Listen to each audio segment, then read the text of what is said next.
ಕೇಂದ್ರ ಮತ್ತು ರಾಜ್ಯ ಸರ್ಕಾರಗಳ ವಿರುದ್ಧ ಕಹಳೆಯನ್ನ ಮೊಳಗ್ತಾ ಇದೆ ಕರವೇ. ಇವತ್ತು ಸರ್ಕಾರಗಳ ವಿರುದ್ಧ ಕರವೇ ಬೃಹತ್ ಹೋರಾಟವನ್ನ ನಡೆಸಲಿಕ್ಕಿದೆ. ಸರೋಜಿನಿ ಮಹಿಷಿ ವರದಿಗೆ ಆಗ್ರಹಿಸಿ ಬೃಹತ್ ಪ್ರತಿಭಟನೆಗೆ ಸಜ್ಜಾಗಿದೆ. ನಾರಾಯಣಗೌಡ ಬಣದ ನೇತೃತ್ವದಲ್ಲಿ ಹೋರಾಟದ ಕಿಚ್ಚು ಹೆಚ್ಚಾಗಲಿಕ್ಕಿದೆ. ಇವತ್ತು ಬೆಳಿಗ್ಗೆ 11 ಗಂಟೆಯಿಂದ ಫ್ರೀಡಂ ಪಾರ್ಕ್ ನಲ್ಲಿ ಕರವೇ ಪ್ರತಿಭಟನೆಯನ್ನ ನಡೆಸುತ್ತೆ. ಪ್ರತಿ ಜಿಲ್ಲೆಯ ಜಿಲ್ಲಾಧಿಕಾರಿ ಕಚೇರಿಗಳ ಮುಂದೆ ಪ್ರತಿಭಟನೆಯನ್ನ ಮಾಡೋದಕ್ಕೆ ಎಲ್ಲಾ ತಯಾರಿಯನ್ನ ಕೂಡ ಮಾಡಿಕೊಳ್ಳಲಾಗ್ತಾ ಇದೆ. ಕರವೇ ಬೇಡಿಕೆಗಳು ಸಾಕಷ್ಟಿದ್ದಾವೆ. ಬಲಿಷ್ಠ ಕಾನೂನನ್ನ ರೂಪಿಸಿ ಕನ್ನಡಿಗರಿಗೆ ಉದ್ಯೋಗವನ್ನ ಮೀಸಲಾತಿ ಇಡಬೇಕು ಅನ್ನೋದು ಕರವೆಯ ಈ ಒಂದು ಹೋರಾಟದ ರೂಪುರೇಷೆಯಾಗಿದೆ. 2 ಖಾಸಗಿ ಸಂಸ್ಥೆಗಳ ಸಿ-ಡಿ ದರ್ಜೆಯಲ್ಲಿ 100% ಮೀಸಲಿಡಬೇಕು. 3 ಖಾಸಗಿ ಸಂಸ್ಥೆಗಳ ಇತರೆ ಹುದ್ದೆಯಲ್ಲಿ 80% ಕನ್ನಡಿಗರಿಗೆ ಮೀಸಲನ್ನ ಇಡಬೇಕು. 15 ವರ್ಷ ರಾಜ್ಯದಲ್ಲಿ ಇದ್ದವರಿಗೆ ಕನ್ನಡಿಗರು ಅಂತ ಹೇಳಿ ಪರಿಗಣಿಸಬೇಕು ಅನ್ನುವಂತಹ ನಿಯಮವಿದೆ. ಆ ನಿಯಮವನ್ನ ಜಾರಿಗೆ ಸರಿಯಾಗಿ ತೆಗೆದುಕೊಂಡು ಬರಬೇಕು. ಕನ್ನಡ ಪರೀಕ್ಷೆ ನಡೆಸಿ ಉತ್ತೀರ್ಣರಾದರೆ ಮಾತ್ರ ಕನ್ನಡಿಗರು ಅಂತ ಹೇಳಿ ಪರಿಗಣಿಸಿ ಅನ್ನುವಂತಹ ವಿಚಾರವನ್ನ ಇಲ್ಲಿ ಮುಂದೆ ಇಟ್ಟುಕೊಂಡು ಕರವೇ ಕಹಳೆಯನ್ನ ಮೊಳಗಿಸುವುದಕ್ಕೆ ಸಜ್ಜಾಗ್ತಾ ಇದೆ. 5 ನಿಯಮ ಪಾಲಿಸದ ಸಂಸ್ಥೆಗಳ ಲೈಸೆನ್ಸ್ ಅನ್ನ ರದ್ದು ಮಾಡಬೇಕು ಅನ್ನೋದು ಈ ಒಂದು ಹೋರಾಟದ ರೂಪುರೇಷೆ ಆಗಿರುತ್ತೆ. ಸರ್ಕಾರ ನೀಡಿರುವಂತಹ ಭೂಮಿ ಸವಲತ್ತುಗಳನ್ನ ವಾಪಸ್ ಪಡೆದು ಕ್ರಿಮಿನಲ್ ಮೊಕದ್ದಮೆಯನ್ನ ಹಾಕಬೇಕು ಅನ್ನೋದು ಹೋರಾಟದ ಮೇನ್ ಪಾಯಿಂಟ್ ಆಗಿರುವಂಥದ್ದು.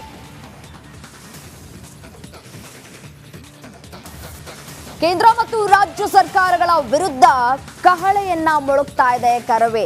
ಇವತ್ತು ಸರ್ಕಾರಗಳ ವಿರುದ್ಧ ಕರವೇ ಬೃಹತ್ ಹೋರಾಟವನ್ನ ನಡೆಸಲಿಕ್ಕಿದೆ. ಸರೋಜಿನಿ ಮಹಿಷಿ ವರದಿಗೆ ಆಗ್ರಹಿಸಿ ಬೃಹತ್ ಪ್ರತಿಭಟನೆಗೆ ಸಜ್ಜಾಗಿದೆ. ನಾರಾಯಣಗೌಡ ಬಣದ ನೇತೃತ್ವದಲ್ಲಿ ಹೋರಾಟದ ಕಿಚ್ಚು ಹೆಚ್ಚಾಗಲಿಕ್ಕಿದೆ. ಇವತ್ತು ಬೆಳಿಗ್ಗೆ 11 ಗಂಟೆಯಿಂದ ಫ್ರೀಡಂ ಪಾರ್ಕ್ ನಲ್ಲಿ ಕರವೇ ಪ್ರತಿಭಟನೆಯನ್ನ ನಡೆಸುತ್ತೆ.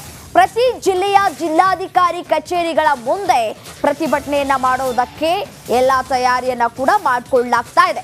ಕರವೇ ಬೇಡಿಕೆಗಳು ಸಾಕಷ್ಟಿದ್ದಾವೆ. ಬಲಿಷ್ಠ ಕಾನೂನನ್ನ ರೂಪಿಸಿ ಕನ್ನಡಿಗರಿಗೆ ಉದ್ಯೋಗವನ್ನ ಮೀಸಲಾತಿ ಇಡಬೇಕು ಅನ್ನೋದು ಕರವೆಯ ಈ ಒಂದು ಹೋರಾಟದ ರೂಪುರೇಷೆಯಾಗಿದೆ. 2 ಖಾಸಗಿ ಸಂಸ್ಥೆಗಳ ಸಿ-ಡಿ ದರ್ಜೆಯಲ್ಲಿ 100% ಮೀಸಲಿಡಬೇಕು. 3 ಖಾಸಗಿ ಸಂಸ್ಥೆಗಳ ಇತರೆ ಹುದ್ದೆಯಲ್ಲಿ 80% ಕನ್ನಡಿಗರಿಗೆ ಮೀಸಲನ್ನ ಇಡಬೇಕು. 15 ವರ್ಷ ರಾಜ್ಯದಲ್ಲಿ ಇದ್ದವರಿಗೆ ಕನ್ನಡಿಗರು ಅಂತ ಹೇಳಿ ಪರಿಗಣಿಸಬೇಕು ಅನ್ನುವಂತಹ ನಿಯಮವಿದೆ. ಆ ನಿಯಮವನ್ನ ಜಾರಿಗೆ ಸರಿಯಾಗಿ ತೆಗೆದುಕೊಂಡು ಬರಬೇಕು. ಕನ್ನಡ ಪರೀಕ್ಷೆ ನಡೆಸಿ ಉತ್ತೀರ್ಣರಾದರೆ ಮಾತ್ರ ಕನ್ನಡಿಗರು ಅಂತ ಹೇಳಿ ಪರಿಗಣಿಸಿ ಅನ್ನುವಂತಹ ವಿಚಾರವನ್ನ ಇಲ್ಲಿ ಮುಂದೆ ಇಟ್ಟುಕೊಂಡು ಕರವೇ ಕಹಳೆಯನ್ನ ಮೊಳಗಿಸುವುದಕ್ಕೆ ಸಜ್ಜಾಗ್ತಾ ಇದೆ. 5 ನಿಯಮ ಪಾಲಿಸದ ಸಂಸ್ಥೆಗಳ ಲೈಸೆನ್ಸ್ ಅನ್ನ ರದ್ದು ಮಾಡಬೇಕು ಅನ್ನೋದು ಈ ಒಂದು ಹೋರಾಟದ ರೂಪುರೇಷೆ ಆಗಿರುತ್ತೆ. ಸರ್ಕಾರ ನೀಡಿರುವಂತಹ ಭೂಮಿ ಸವಲತ್ತುಗಳನ್ನ ವಾಪಸ್ ಪಡೆದು ಕ್ರಿಮಿನಲ್ ಮೊಕದ್ದಮೆಯನ್ನ ಹಾಕಬೇಕು ಅನ್ನೋದು ಹೋರಾಟದ ಮೇನ್ ಪಾಯಿಂಟ್ ಆಗಿರುವಂಥದ್ದು.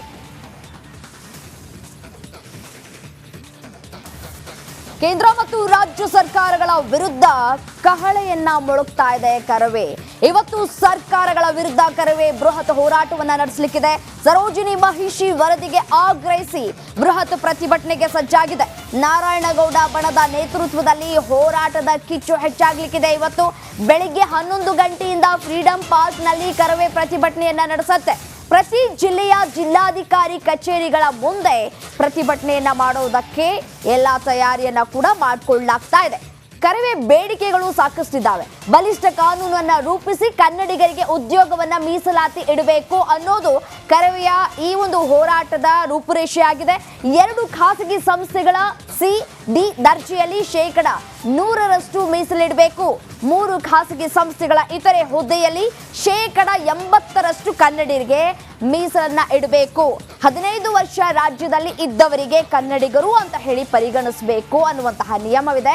ಆ ನಿಯಮವನ್ನ ಜಾರಿಗೆ ಸರಿಯಾಗಿ ತೆಗೆದುಕೊಂಡು ಬರಬೇಕು. ಕನ್ನಡ ಪರೀಕ್ಷೆ ನಡೆಸಿ ಉತ್ತೀರ್ಣರಾದರೆ ಮಾತ್ರ ಕನ್ನಡಿಗರು ಅಂತ ಹೇಳಿ ಪರಿಗಣಿಸಿ ಅನ್ನುವಂತಹ ವಿಚಾರವನ್ನ ಇಲ್ಲಿ ಮುಂದೆ ಇಟ್ಟುಕೊಂಡು ಕರವೇ ಕಹಳೆಯನ್ನ ಮೊಳಗಿಸುವುದಕ್ಕೆ ಸಜ್ಜಾಗ್ತಾ ಇದೆ. 5 ನಿಯಮ ಪಾಲಿಸದ ಸಂಸ್ಥೆಗಳ ಲೈಸೆನ್ಸ್ ಅನ್ನ ರದ್ದು ಮಾಡಬೇಕು ಅನ್ನೋದು ಈ ಒಂದು ಹೋರಾಟದ ರೂಪುರೇಷೆ ಆಗಿರುತ್ತೆ. ಸರ್ಕಾರ ನೀಡಿರುವಂತಹ ಭೂಮಿ ಸವಲತ್ತುಗಳನ್ನ ವಾಪಸ್ ಪಡೆದು ಕ್ರಿಮಿನಲ್ ಮೊಕದ್ದಮೆಯನ್ನ ಹಾಕಬೇಕು ಅನ್ನೋದು ಹೋರಾಟದ ಮೇನ್ ಪಾಯಿಂಟ್ ಆಗಿರುವಂಥದ್ದು.